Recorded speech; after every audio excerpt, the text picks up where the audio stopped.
ప్రియమైనటువంటి దేవుని బిడ్డలారా, మరి ప్రభు అయినటువంటి యేసుక్రీస్తు నామం పేరిట ఈ మాటలు వింటున్నటువంటి మీ అందరికీ కూడా మా యొక్క ప్రేయర్ లైఫ్ మినిస్ట్రీస్ అనేటువంటి ఈ యొక్క కార్యక్రమం ద్వారా మీకు మా యొక్క ప్రత్యేకమైనటువంటి శుభాలు తెలియజేస్తూ ఉన్నాం.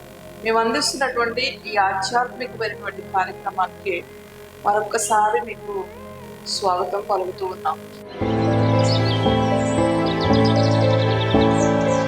ప్రతిరోజు మేము అందించేటువంటి ఈ ఆధ్యాత్మిక కార్యక్రమాన్ని ఎవరైతే వింటున్నారో, ఈ మాటలు మీకు ఆశీర్వాదకరంగా ఉన్నట్లయితే, ఈ యొక్క మినిస్ట్రీ ద్వారా అందించబడుతున్నటువంటి ఈ మాటలు మీకు నచ్చినట్లయితే, మీకు దీవెనకరంగా ఆశీర్వాదకరంగా ఉన్నట్లయితే లైక్ చేయండి, షేర్ చేయండి, సబ్స్క్రైబ్ చేసుకోండి.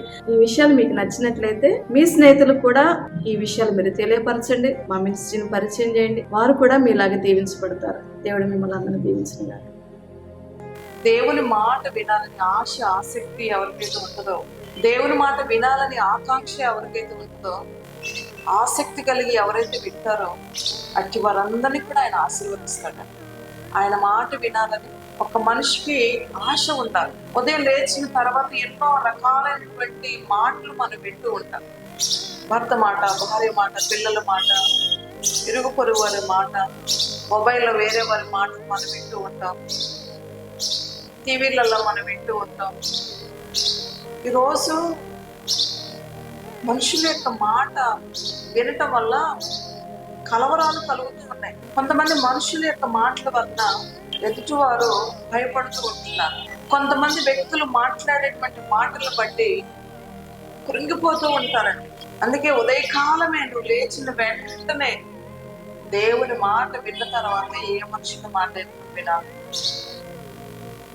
దేవుని మాట వింటే ఆ రోజంతా కూడా నీకు దీవెన కలుగుతూ ఉంది. దేవుని మాట వింటే ఆ రోజంతా కూడా నీకు ఆశీర్వాదం ఉంటుంది. దేవుని మాట వింటే ఆ రోజంతా నీ మనసు నిబ్బరంగా, ప్రశాంతంగా ఉంటుంది. మనుషుని యొక్క మాటను విన్నట్లయితే ఆ రోజంతా కలవరంతో నీ మనసు ఉంటుంది. కనుక ఈరోజు మన కొరకు దేవుడు ఎలాంటి వాగ్దానాన్ని సిద్ధపరిచి ఉన్నాడో పరిశుద్ధ బైబిల్ గ్రంథాలను వెళ్ళి చూద్దామా? వెళ్దారండి. దేవుని యొక్క వాక్యం చూద్దాం. 103వ కీర్తన 11వ వచనాన్ని మనం చదువుదాం. ఆయన యందు భయభక్తులు గల వారి ఎడల ఆయన కృప అంత అధికంగా ఉన్నది అంటున్నాడు అన్నమాట. ఎంత శ్రేష్టమైనటువంటి మాట దేవుడు చూపిస్తున్నాడు తెలుసా? అధికంగా ఉంటుందంట. చూడండి, అధికంగా అంటే ఎక్కువగా ఉంటుంది అన్నమాట. అందరి మీద ఆయన కృప ఉంటుంది కాదనట్లేదు. కానీ ఏ మనిషి అయితే దేవుడు అంటే ఒక భయం, దేవుడు అంటే ఒక భక్తి, ఈ రెండు ఎవరిలో ఉంటాయో అలాంటి వారి మీద ఆయన కృప చాలా అధికంగా ఉంటుంది, చాలా ఉన్నతంగా ఉంటుందని చెప్పి ఆయన నీతో మాటిస్తూ ఉన్నాడు. పెట్టాలి చూడండి, ఈరోజు ఒక వ్యక్తికి భయం ఉంటే భక్తి ఉండట్లేదు, భక్తి ఉంటే భయం ఉండట్లేదు కదా. భయము భక్తి రెండు ఉన్నప్పుడు దేవుని కృపను మనం స్వతంత్రించుకోగలుగుతాం. దేవుని యొక్క కృపను మనం పొందుకోగలుగుతాం అన్నమాట. దానియేలు జీవితాన్ని మనం గమనించినట్లయితే, దానియేలు దినముకు 3 సార్లు ప్రార్థించేవాడు. ఎన్నో ప్రార్థన చేయకుండా ఆటంకాలు ఎదురైనా సరే, ప్రార్థన చేయకుండా ఎన్నో విరోధమైనటువంటి శక్తులు అతని మీద ఉన్నప్పటికీ, అతని ముందు ఉన్నప్పటికీ ప్రార్థన ఆపలేదు. దేవుని మీద విశ్వాసాన్ని ఆపలేదు. దేవుని యొక్క భయము కూడా అతను కోల్పోలేదు తెలుసా. దానియేలు దేవుళ్ళ భయము భక్తి రెండు కలిగి ఉన్నాడు. అందుకే దేవుడు దానియేలును ఆశీర్వదించాడు. దావీదు దినానికి 7 మార్లు ప్రార్థించేవాడు. భయము భక్తి కలిగి 7 సార్లు ప్రార్థించేవాడు. కానీ ఇక్కడ ఈ యొక్క మాటలన్నీ మనం గమనించినట్లయితే, యోసేపు దేవుని యొక్క భయం కలిగి ఉన్నాడు, భక్తి కలిగి ఉన్నాడు అన్నమాట. అందుకే యోసేపుకి దేవుడు తోడుగా ఉన్నాడు, యోసేపుకు దేవుడు తోడుగా ఉన్నాడు, యోసేపుకు దేవుడు తోడుగా ఉన్నాడని ఆ అధ్యాయాలలో రాయబడుతున్నాడు. ఎన్నో క్లిష్ట పరిస్థితులు గుండా యోసేపు ప్రయాణించాడు. ఎన్నో భయంకరమైన శ్రమలు యోసేపు అనుభవించాడు. అయినా సరే దేవుని మీద భయము, దేవుని మీద భక్తి కలిగి ఉన్నాడు కనుక బహుగా దేవుడు దీవించాడు. మరి జీవితాన్ని కూడా గమనించినట్లయితే ఎంతో మంది యవనస్తులు ఉన్నారు, యవన స్త్రీలు ఉన్నారు. కానీ మరియ మాత్రము దేవుని యందు భయం కలిగి భక్తి కలిగి ఉన్నది కనుక దేవుని యొక్క కృప ఆమెను వెతుక్కుంటూ వచ్చింది అనమాట. ఈ లోకానికి యేసుక్రీస్తును అందించడానికి దేవుడు ఆమె గర్భాన్ని ఆమెను ఎన్నుకున్నాడు. ఈరోజు నీ ద్వారా దేవుని పనులు జరగాలంటే, నీ ద్వారా దేవుని కార్యాలు జరగాలంటే, నీ ద్వారా దేవుని పని జరిగించుకొని ఇష్టపడుతూ ఉన్నాడు కనుక ఈరోజు నువ్వు ఎలా ఉండాలో తెలుసా? దేవుని మీద భయం కలిగి, దేవుని ఎడల భక్తి కలిగి ఉన్నప్పుడు నీ మీద ఆయన కృప అధికంగా ఉండి నీ ద్వారా ఆయన పనులు జరిగించుకోవడానికి ఇష్టపడుతూ ఉంటాడు అనమాట. ఇలా మనం చెప్పుకుంటూ పోతే బైబిల్లో చాలా మంది దేవుని కృపను సంపాదించుకున్నారు, దేవుని యొక్క దయను సంపాదించుకున్నారు అని చెప్పి ఆయన లేఖనాలు మనకు పోషిస్తూ ఉన్నాయి. బిడ్డలా, ఈరోజు దేవుని యందు భయభక్తులు చూపించట్లేదు. మందిరానికి వెళ్ళాలంటే ఇష్టం ఉండదు, దేవుని మాట వినాలంటే ఇష్టం ఉండదు, మోకరించాలంటే ఇష్టం ఉండదు, వాక్యం చదవాలంటే ఇష్టం ఉండదు, ప్రార్థించాలంటే ఇష్టం ఉండదు, ఉపవాసం ఉండాలంటే ఇష్టం ఉండదు, సేవకులతో మాట్లాడాలంటే ఇష్టం ఉండదు, మందిర ఆవరణంలోనికి పరిచర్య చేయాలంటే ఇష్టం ఉండదు అనమాట. ఎందుకంటే వాళ్ళు దేవుడి భయం ఉండదు అనమాట. అందుకే వాళ్ళు దేవునికి దూరంగా వెళ్ళిపోతా ఉంటారు, సంఘానికి దూరంగా వెళ్ళిపోతారు, సహవాసానికి దూరంగా ఉంటారు, సేవకునికి దూరంగా ఉంటారు అనమాట. అందుకే వారి జీవితాలలో ఆశీర్వాదం లేదండి. దేవుని నువ్వు ప్రేమిస్తే నువ్వు భక్తి చేస్తావు, దేవుని నువ్వు ఇష్టపడితే ప్రార్థన చేస్తావు.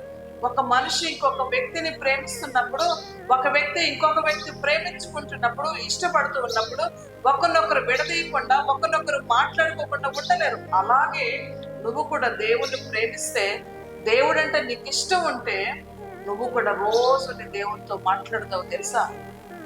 నువ్వు కూడా నా దేవునితో ముచ్చటిస్తూ ఉంటావు అనమాట. నీ సమస్యలు ఆయనతో చెప్తావు, ఆయన వాక్యాన్ని ప్రేమిస్తావు, ఆయన వాక్యాన్ని నువ్వు చదువుతో బిడ్డలా. ఒక మనిషికి దేవుడు అంటే భయము భక్తి ఎప్పుడు ఉంటుందో అప్పుడు ప్రార్థన చేస్తావు, అప్పుడు వాక్యాన్ని నువ్వు చదువుతావు అనమాట. ఈ రెండు నీకున్నప్పుడు దేవుని యొక్క కృప నీ మీద ఉన్నతంగా అధికంగా ఉంటుందని చెప్పి ఆయన నీకు మాటిస్తూ ఉన్నాడు అనమాట. దేవుడు అందరిని ప్రేమిస్తున్నాడు, దేవుడు అందరి మీద కృప చూపుతూ ఉన్నాడు. అందరికి చూపినట్లుగా కాదనమాట. ఆయన ఎవరైతే ప్రేమిస్తారో, ఆయన యందు భయం ఎవరికైతే ఉంటుందో, ఆయన యందు భక్తి ఎవరికైతే ఉంటుందో వారికి స్పెషల్ గా డబల్ పోర్షన్ బ్లెస్సింగ్స్ ఇస్తా అని చెప్పి ఆయన మాట్లాడుతున్నాడు. ఏంటి అంటే అధికమైనటువంటి కృప, ఉన్నదానికన్నా అధికంగా ఎక్కువగా నేను నీకు ఇస్తా అని చెప్పి మాటిస్తూ ఉన్నాడు అనమాట. కనుక ప్రియులారా, ఈ రోజు నుంచి దేవునితో మాట్లాడతావా?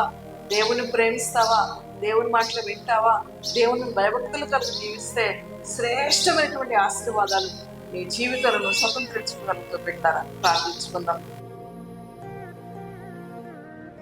ప్రేమ కలిగిన మా తండ్రి, దయగలిగిన యేసయ్యా, నీకు వందనాలు. నీ యందు భయభక్తులు ఎవరికైతే ఉంటాయో ప్రభా, వారిని అధికంగా దీవిస్తానన్నావు ప్రభా, అధికంగా ఆశీర్వదిస్తానన్నావు ప్రభా. ఈరోజు భయము భక్తి లేకుండా విచ్చలవిడిగా తిరుగుతున్న వారిని ప్రభా మీరు దర్శించుకొని వేడుకొచ్చున్నాను ప్రభా. భయభక్తులు లేని వారుగా ఉంచున్నారు ప్రభా. లోకానికి నాయన లోకంలో మునిగిపోతూ ఉన్నారు ప్రభా, లోకపు వ్యసనాల్లో ఉంచున్నారు ప్రభా, లోకాశల్లో ఉంచున్నారు ప్రభా, లోకం చూపించే ఆకర్షణకు లోనవుతున్నారు ప్రభా. అలా కాకుండా నీ యందు భయభక్తులు కలిగి నీ యందు నాయన వారు బ్రతకటానికి, నీ యందు వారు జీవించడానికి సహాయం చేయమని వేడుకొచ్చున్నారు. ఈ మాటలు ఎవరెవరైతే వింటున్నారో, ఎక్కడ ఉండి వింటున్నారో ప్రభా, అట్టి వారందరినీ నేను దీవించమని వేడుకొచ్చున్నాను, అట్టి వారందరినీ ఆశీర్వదించమని వేడుకొచ్చున్నాను. నీ కృపలో దాయండి, నీ కృపలో భద్రపరచండి, నీ ఏర్పాట్లో ఉంచుకోనండి ప్రభా. నీ కృప వారికి అధికముగా మీరు అనుగ్రహించమని వేడుకొచ్చున్నాను.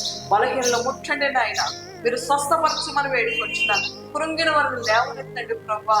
నీకు వందనాలు చెల్లిస్తున్నాను ప్రభా, నీకు స్తోత్రం చెల్లిస్తున్నాను ప్రభా. ఈ మాటలు వించిన చిన్నలు, పెద్దలు, యవ్వనులు, స్త్రీలు, పురుషులు, వృద్ధులు, ఎవరెవరు ఏ వయసులో వారు ఉండి ఈ మాటలు వింటున్నారు, అట్టి వారందరి మీద నీ అధికమైన కృపతో నింపండి ప్రభా. నీ అధికమైనటువంటి కృపతో నింపండి, నీ అధికమైన కృపతో నింపమని వేడుకొచ్చున్నాను. మీరే దీవించి ఆశీర్వదించి మీ నామమును మహిమ తెచ్చుకోండి. యేసు నామమును బట్టి వేడుకొచ్చున్నాను.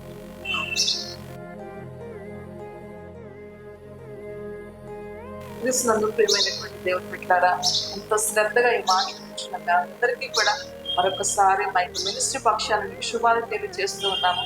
ఈరోజు ఎవరైతే మ్యారేజ్ డే బర్త్డే చేసుకుంటున్నారో అచ్చు వారందరికీ ఆయన కృప తోడయండి మిమ్మల్ని అందరూ నడిపించిన కాక ఆమేన్.